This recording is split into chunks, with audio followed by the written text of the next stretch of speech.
안녕하세요. 행복씨앗입니다. 오늘도 우리 시장에 영향을 미쳤던 주요 재료와 시장 수급을 살펴보면서 하루를 마무리하는 시간을 가져볼까 합니다. 자, 오늘은 미국 시장부터 먼저 살펴봐야 될 것 같습니다. 어제 미국 시장이 크게 상승했습니다. 다우 산업이 한 5.09%, 그리고 나스닥 종합이 4.49% 이렇게 엄청나게 많이 상승을 했어요.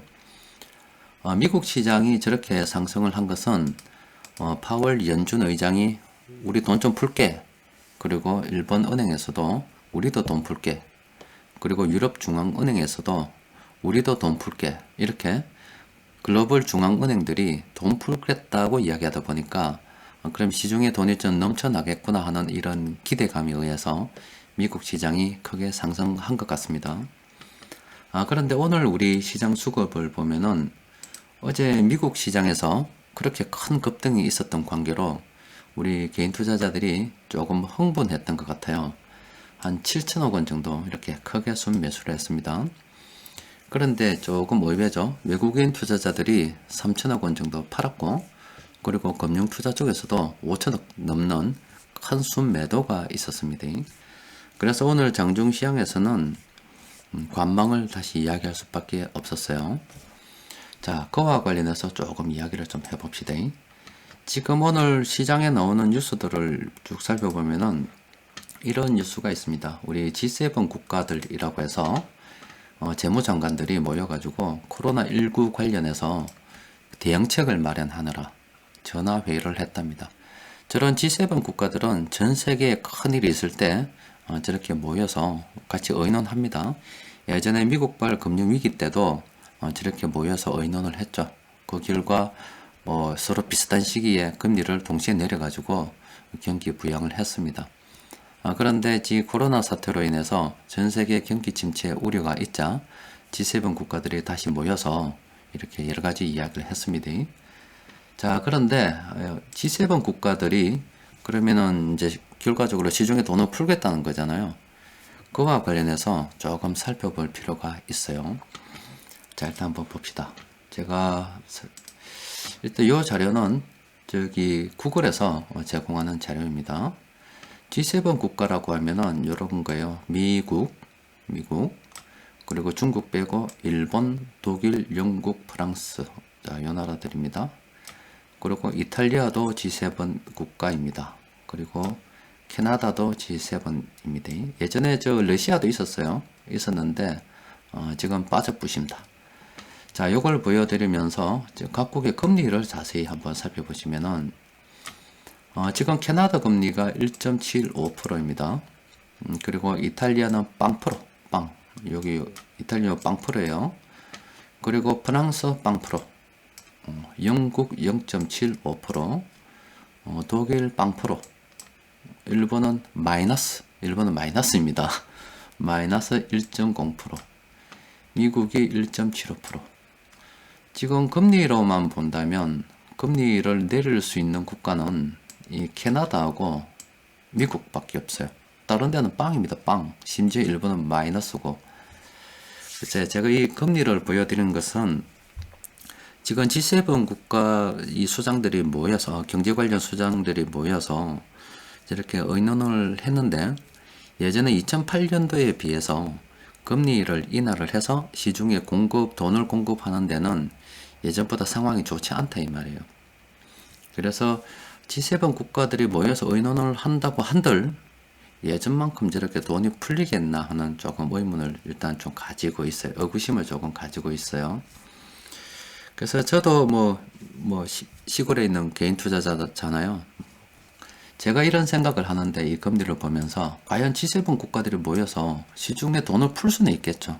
풀 수는 있겠지만 과연 예전만큼 지금 풀만한 여력이 없는데 돈이 좀 풀리겠나 이런 생각을 했습니다. 그런데 내만 그런 생각을 하는 게 아니겠죠. 아마 시장에서 큰 돈 굴리는 세력들도 그런 생각을 한 것 같습니다. 보면은 지금 이렇게 유럽 자금들이 어제 잠시 멈춰가지고 지금 생각을 하고 있다 그랬잖아요. 근데 오늘 보면은 세계 각국에서 빠져나가고 있어요. 이제 이렇게 멈춰서 들어올 걸로 우리가 예상을 했죠. 그리고 나갈 수 있다고도 생각을 했습니다만은 들어오지 않고 지금 유럽 자금들이 세계 각국에서 빠져나가고 있습니다. 자, 이렇게 되면은 좀 더 기다려야 되겠죠. 오늘 우리가 한 것처럼 시장에서 개인 투자자들이 7천억이나 넘는 큰 돈을 이렇게 매수한 것처럼 우리가 흥분할 사항은 아니었다 이 말이에요. 그러니까 다시 한번 정리해드리면은 이 G7 국가들이 각 국가들의 기준금리를 이렇게 봤을 때 캐나다는 1.75% 그리고 미국은 1.75%고 나머지는 다 빵이에요. 빵. 심지어 일본은 마이너스 금리입니다. 그럼 미국 같은 경우는 뭐 워낙 영향력이 크기 때문에 할 수가 있죠. 그럼 중국도 아직 충분한 여력이 있기 때문에 금리 정책을 펼 수는 있는데 여튼 중국은 G7 국가가 아니더라도 독자적으로 하겠죠.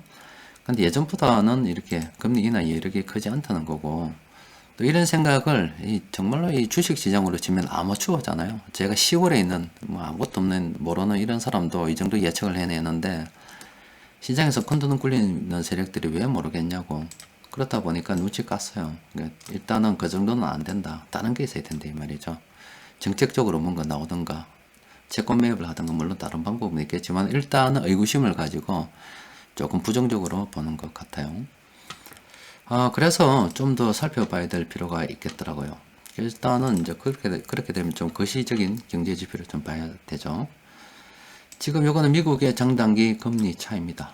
국채 2년물과 10년물 금리 차를 보면은 뭐 이게 내려갈 때 이럴 때가 좋지 않을 때지 아직 여유가 충분히 있어서 괜찮습니다. 그리고 테더 스프레드를 보면은 테더 스프레드도 이렇게 변동성이 클 때가 문제지 예전처럼 지금은 뭐 그때보다 좀 변동성이 그렇게 크지 않잖아요. 이렇게 얘도 괜찮아요. 그리고 하이힐드 스프레드를 보면은 여기서 약간 문제가 감지가 되고 있어요. 이 하이힐드 스프레드를 모르시는 분들을 위해서 잠시 설명해 드리면은 이 하이힐드 스프레드는 우리가 채권이 있지 회사서 돈을 좀 빌려 쓰려고 그러면 채권을 발행을 합니다. 그런데 등급이 있어요. 뭐 우량 등급일 또 그리고 저 위에 뭐 투기 등급 이렇게 등급이 있는데 아무래도 회사 등급이 좋으면 금리를 낮은 금리에 이렇게 그 채권을 발행해서 돈을 자금을 조달할 수가 있고 또 회사가 좀 위태위태하다 이러면은 굉장히 좀 높은 금리를 줘야 되겠죠. 그럼 여튼 이 두 개의 금리 차가 있을 거 아닙니까?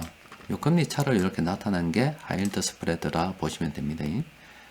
그리고 요걸 볼 때 이렇게 금리 차가 증가할 때 커질 때 이런 구간은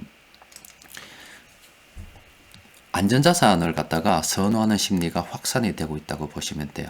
돈을 잘 안 빌려준다고 금리가 높아지니까 돈 잘 안 빌려준다 뭐 이런 식이라고 보시면 되고 또 그리고 이렇게 하락할 때는 이제 위험자산도 좀 선호하고 있다 이렇게 보시면 돼요. 여튼 이걸 보면은 우리 주식시장이 위험자산으로 사람들이 보기 때문에 보통 주식시장 같은 경우는 요게 내려올 때가 잘 됩니다. 잘 되고 이렇게 안전자산을 선호할 때는 보통 시장에서는 돈이 빠져나가고 있는 그런 상태죠.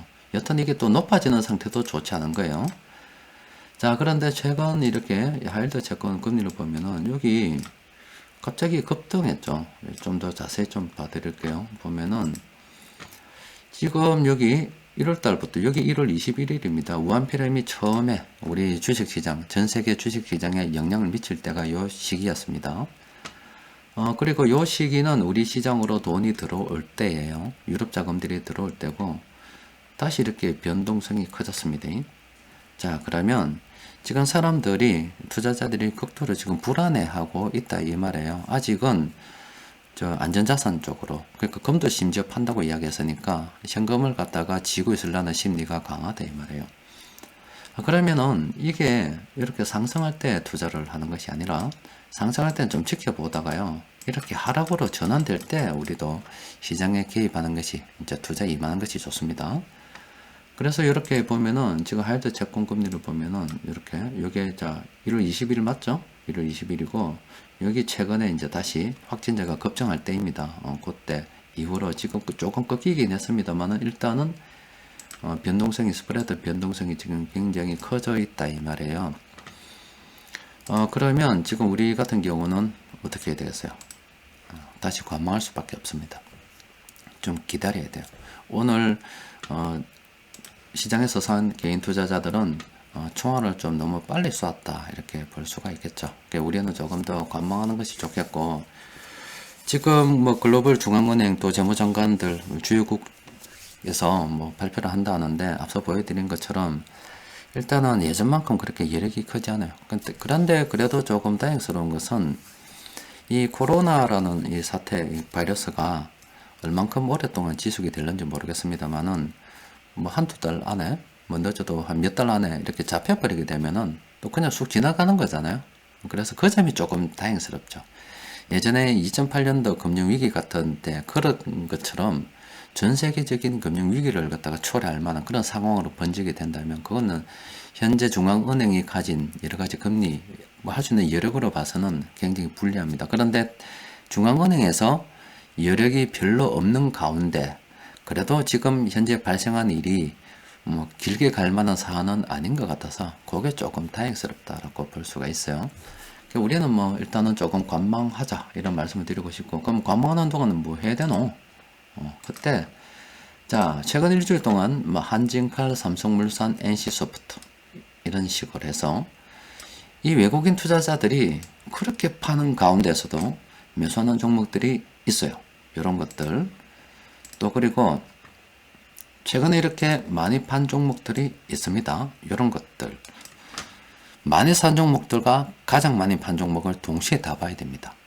저걸 동시에 딱 보다가 어느 순간 이렇게 또 시장의 자금의 변화가 생기겠죠. 그렇게 되면은 우리는 그때 들어가야 됩니다. 자, 오늘 우리가 봤듯이 시장에서 매수한 개인 투자자들처럼 섣불리 움직이면 안 됩니다. 이렇게 뭔가 조금 이상할 때는 막 살펴봐야 돼요. 우리가 뭐 컴퓨터를 살 때나 자동차를 살 때나 뭘 살 때 이것저것 꼼꼼히 사면서 비교한다 아닙니까? 그죠? 그런데 지금 오늘 물건 산 사람은 그냥 미국 시장 오르는 거 보고 그냥 바로 주식이라는 물건, 주식을 산 거예요, 그냥. 그게 아니고 이렇게 세계 각국 돈 움직임도 보고, 또 금리를 내린다 했으니 진짜로 금리 내릴 만한 상황이 되는가? 실제로 보니까 캐나다, 미국 빼고는 다 빵이잖아. 일본도 마이너스잖아. 저건 채권 매입밖에 없죠, 이제. 이력이 되는지도 살펴봐야 되고, 또 하이리스 채권 이런 것도 살펴볼 수 있는 것들을 쭉 살펴보면서 신중하게 생각하는 것이 좋지 않을까 싶어요. 자, 일단은 뭐 오늘은 관망이고, 또 여기까지만 정리해 놓고 또 내일 또 상황 변하면은 그때그때 맞춰서 대응하도록 합시다. 자, 이상입니다.